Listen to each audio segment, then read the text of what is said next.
Jesus Christ. Alright. Forgot about that again.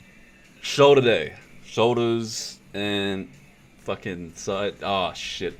I already swore. I gotta fucking stop swearing at the start of the videos for the algorithm. Apparently, I don't know, man. It's all a psyop at the end of the day. Piss and vinegar day 34. Shoulders and biceps. Good day. My shoulder, my fucking overhead press, seated overhead press is getting stronger. Barbell overhead press is getting stronger, even though my barbell fucking bench press is getting weaker. I've scrapped it entirely because it just feels like shit. But this is one of the rare barbell movements that I actually proper enjoy that. So this is good. 60 kilos for 9 reps, not too bad. Getting stronger, even during the cuts. So that is rad, and I feel this good in the front delts, unlike the bench press where I don't feel my pecs at all. So yeah, it would be interesting to see what these movements look like when I finish my bulk when I start my bulk a month or so from now. I mean, it'd be interesting to see what it looks like even just over a month of maintenance calories, because currently I'm in a big deficit. So I'm at 76 today. Still can't see my abs. Very fucking annoying. Obliques are popping, but my abs aren't. Very, very stubborn fat stores. I'm going to do a week of just fruit and meats. So I'm detoxing from dairy, sugar, starches, gluten, etc. Not that I eat most of those things anyway. I don't really eat gluten or sugar for the most part. At least refined sugar, but I'm basically just gonna eat fruit and meat, and I'm gonna see if I can lose, another kilo in the next week, lose a bunch of water weight, see if I can lose some puffiness and water retention along the way, eat a little bit less salt, get down to 75 and see if I have some popping abs, because as of right now, you can't see my abs unless it's under the most premium of fucking lighting conditions, which is extremely gay, but that's fine. Alright, side lateral raises, same shit as ever. I'm doing the exact same thing for my side delts every session from now on. There's no variations. Side laterals with the dumbbells, and then unilateral lateral raises with the cable. And that's it. Very simple. 3 drop sets.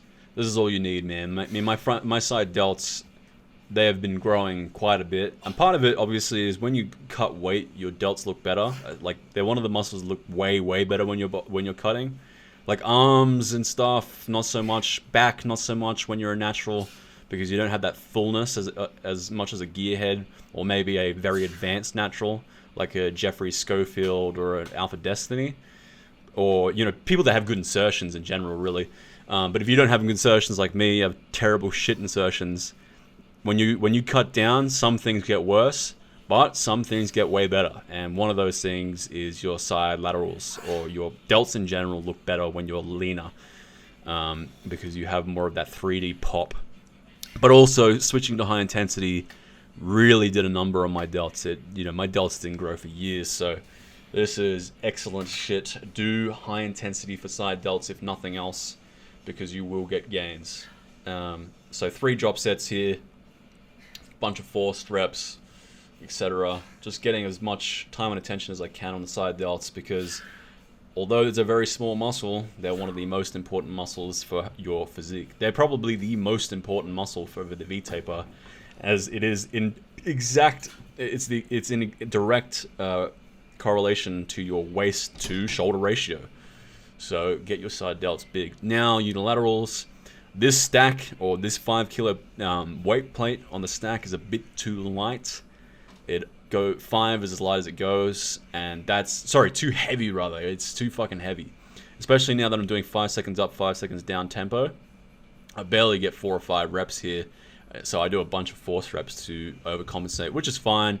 And that kind of actually ties into the experiment that I'm running for my biceps, where I do concentration curls with hammer and supinated variations week to week, where I choose a weight that's too heavy, do it in a slow tempo, and then basically do like 5 or 8 plus force reps in a way that basically has me doing what is a max rep for like 5 to 8 reps. And you'll see that at the end of the workout if you haven't seen it before.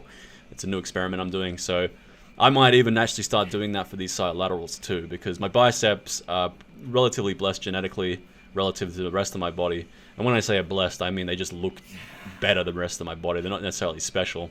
But because they're sort of blessed in a sense, it's hard to say what really makes them big or not, because they just get big regardless.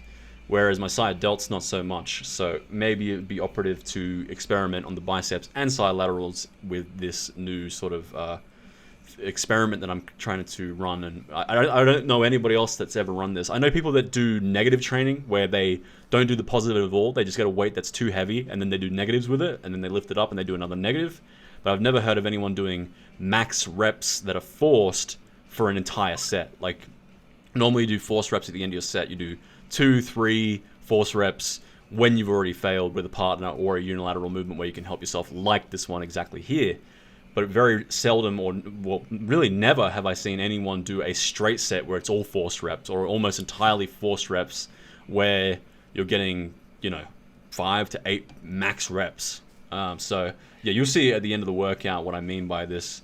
But yeah, this is kind of partially that in itself. Now I'm doing some strict bodyweight, strict curls. So sort of strict. The only strict curl is a wall curl, right? Like, anything that isn't on the wall, or where your back is on the wall and the glutes on the wall, if you're not doing that, it's not necessarily strict, because obviously you can see there's a bit of body weight here just to counteract the weight. Because I'm bicep curling 40 kilos. I'm only 75 kilos or 76 kilos. I kind of have to lean back in order to not fall forward, essentially. So yeah, but I do both. I do the wall curl one day, 1 week, and then I do the this variation of the curl another week. And this one's better for hypertrophy anyway, because the biomechanics of it works better. And the front delt and abs don't get involved as much. But I do the other one more as a standardized lift, just to see how strong I'm getting. Then I do some actual cheat reps with some kind of slow negatives, or as slow as I can make them without like screaming like a bitch.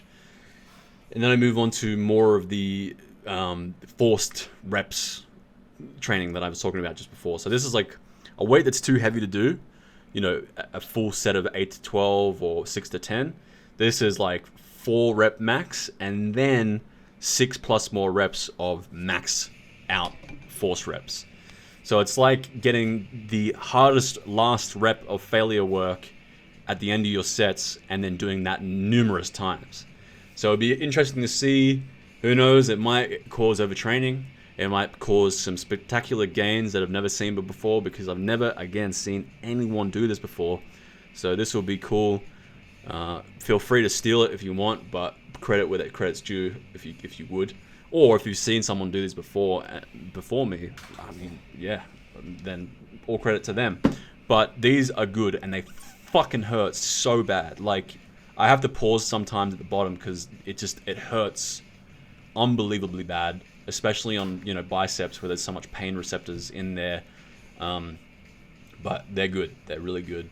My biceps are still shaking right now, and yeah, I might even need a heavier weight than this, because that was only 20 kilos, which, realistically, like, I did like 4 or 5 reps, and then the fucking dumbbell kind of gave me a drop set, because the plates fell off the dumbbell somehow. But I couldn't. My biceps were toast by the time I went to do that drop set, so I just didn't do it. And then I moved on to the left arm and do the exact same thing. If I want to be a real schizo about it, I guess I could, because my right bicep is actually quite a bit bigger, or at least a little bit bigger now. I've been able to fix the imbalance for unilateral bicep curls. Anyone that says unilateral movements don't work to correct imbalances, they're fucking wrong. Don't listen to them, because they do work. They most definitely work. Especially when you do more work on the arm or leg or whatever muscle is underdeveloped. But what I might do, because my left bicep is still slightly smaller than my right, is actually just do this experiment on my left bicep, and then keep my right bicep free of this experiment where I just do normal bicep curls, and see if my left bicep actually catches up, supersedes, or doesn't go anywhere. And that'd be this is just off the cuff, and that's part of why I like making these videos, is figuring out things in post where I go, oh, okay, yeah, I could try that out. I never thought of that. Getting mad deja vu right now. But basically, yeah, I might start just doing this on the left and see if that makes my left catch up to my right. Now I'm finishing off with some reverse curls. Hit your brachialis, hit your brachyradialis, because if you're not, you are missing out on some tremendous arm girth and size, especially if you have fucked up bicep insertions from the front. My biceps particularly look really good from the side, but when you look at them straight on, they're not. There's no width to them, or at least especially previously. I mean, there's still not much width to them, but previously there was no width to them because my brachialis wasn't getting trained correctly. And you have to hit the right movements. You have to do it correctly because it is a hard muscle to train. There is a certain amount of mind muscle connection required to hit the brachyradialis and the brachyialis. Brachyialis is the bicep insertion or the elbow flexion insertion, and then the brachyradialis is the forearm insertion. But you want both, because if you don't have both, you will be missing out on some gains. So do your reverse curls, do your hammer curls, do them concentrated, because when you concentrate your hammer curls, you will feel them far better than the bullshit cheat rep ones. And now I'm doing cheat reps, of course, but this is at the end of the set. And yeah, and even if you are doing them right, a lot of times people don't nail their brachialis, brachyradialis traps. Certain muscle groups, forearms, calves, they don't hit them hard enough. They put them at the end of their stupid volume sessions where they have no energy, they have no willpower, no focus, and all of a sudden you have these muscle parts that are smaller that get put at the end of the session when you've just done an hour and 30 minutes of volume and you don't have the time or focus to really nail them. So one of the good things about high intensity is these smaller muscles get brung up. I can't tell you how many fucking muscles have developed far greater since switching to high intensity about a year ago. My brachyradialis, my brachialis, my calves, even though they're still massively small, my side delts, rear delts, muscles that are smaller and less hit have all grown. Now I'm just finishing up with posing, looking alright. Not too bad, not too shabby. I'm normally hyper vigilant, hyper critical of my physique. I think I look like shit, and I still stand by that. I do think I look like shit. I think that's the best way of looking at it because it just makes you keep improving. But I'm feeling pretty good about myself in the grand scheme of things now that I'm kind of tail ending this cut.